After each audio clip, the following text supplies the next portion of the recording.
Hello, नमस्कार. महाराजा kitchen रेसिपीमध्ये आपलं स्वागत आहे. तर आज मी उपवासासाठी मखाना खीर बनवणार आहे. चला आता सुरुवात करूया. आता श्रावण महिना लवकरच चालू होणार आहे. तर त्यानिमित्तानं ही मी खीर दाखवणार आहे. पहा तर त्यामध्ये मी काय केलेलं आहे, 1 वाटी मखाना घेतलेला आहे. तर हा मखाना कसा थोडासा मऊच आहे पहा. तर मखाना हा मऊ असल्यामुळे याला कुरकुरीत बनवण्यासाठी आपण काय करायचं आहे, पॅनमध्ये ह्याला चांगलं व्यवस्थित खरपूस असं भाजून घ्यायचं आहे. तर भाजण्यापूर्वी आपण काय करूया, ह्यामध्ये खिरीमध्ये काय काय साहित्य लागते ड्रायफ्रुट्स ते पाहूया. तर त्यामध्ये मी हे बदाम घेतलेले आहेत. बदाम मी हे बारीक चिरून घेत आहे.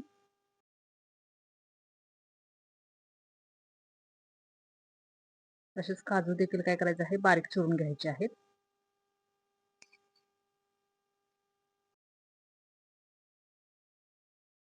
त्यानंतर मी ओला नारळ घेणार आहे. तर ओला नारळ काय करणार आहे, त्याचे मी बारीक बारीक असे पातळ स्लाइस काढणार आहे.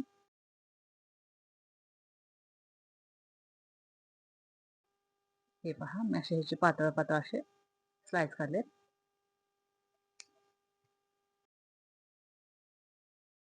आता खिरीमध्ये घालण्यासाठी मी एवढे ड्रायफ्रुट्स घेतलेले आहेत आणि खोबरं. आता त्यानंतर आपण काय करायचं आहे, ते पॅन ठेवलेलं आहे मी. आता ते गरम झाल्यानंतर यामध्ये 1 ते 2 चमचे तूप घालायचं आहे.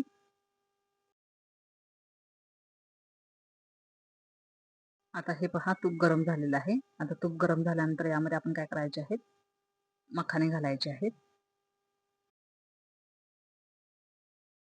मखाने तुपामध्ये काय करायचे आहेत, व्यवस्थित असे करपूस असे भाजून घ्यायचे आहेत. म्हणजे ते काय होतात, भाजल्यामुळे कुरकुरीत होतात.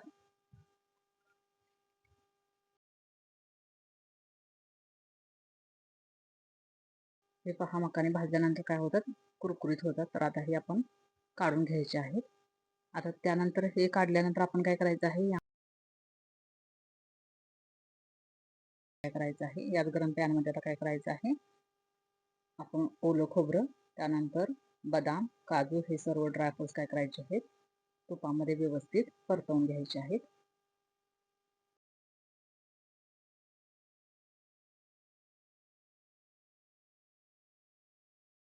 श्रावण महिना चालू झालेलाच आहे. तर श्रावणामध्ये आपण अशी मखाण्याची खीर बनवायची आहे. तर ही एकदम पौष्टिक आणि हेल्दी आहे.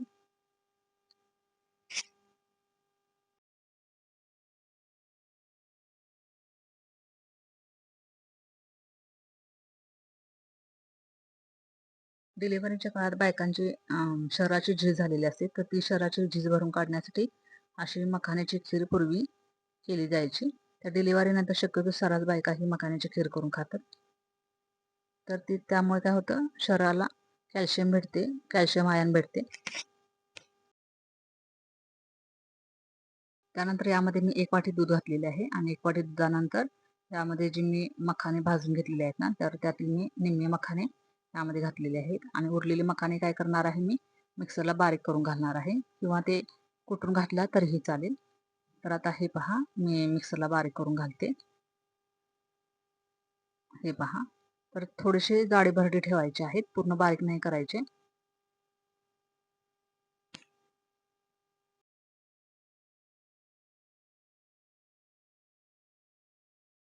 आता यामध्ये मी काय करणार आहे, 2 चमचे साखर घालणार आहे.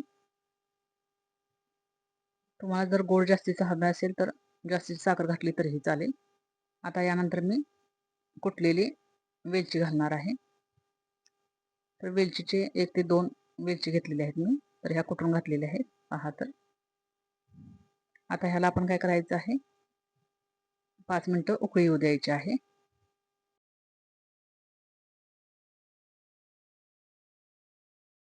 लो फ्लेमवरती आपण खीरीला काय करायचं आहे, उकळी येऊ द्यायची आहे. त्यानंतर काय करायचं आहे, तिला सतत हलवत राहायचं आहे.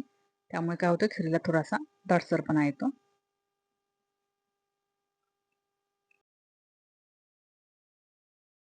उकळी येण्यासाठी मी गॅसची फ्लेम थोडी मीडियम केलेली आहे. त्यानंतर बघा, उकळी आलेली आहे.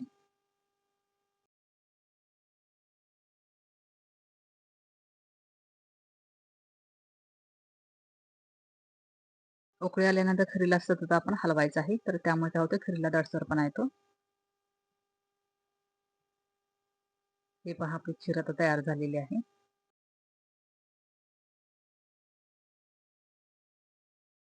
तर ही खीर तुम्हाला कशी वाटली ही कमेंट करून नक्की सांगा.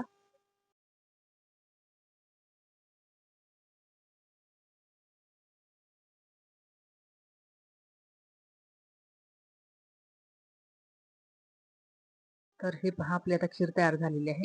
तर खीर काय होती, जशी थंड होत जाते तशी तिला दाटसरपणा येत जातो.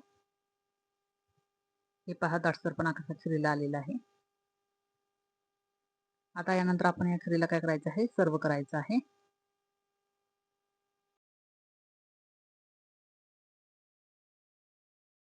आपण 1 वाटी मखाना घेतला होता, तर 1 वाटी मखान्यामध्ये दोघांना पुरेल अशी खीर तयार होते. हे पहा खिरीला कसं दाटसरपणा आलेला आहे.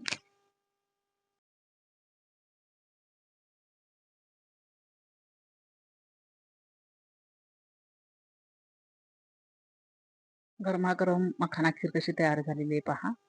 यानंतर याला काय करायचं आहे, गार्निशिंगसाठी यावरती आपण पिस्ता किंवा बदाम घालायचा आहे. तर माझ्याकडं कसं आहे, बदाम आहे, त्यामुळे मी आता याच्यावरती बदाम घालत आहे.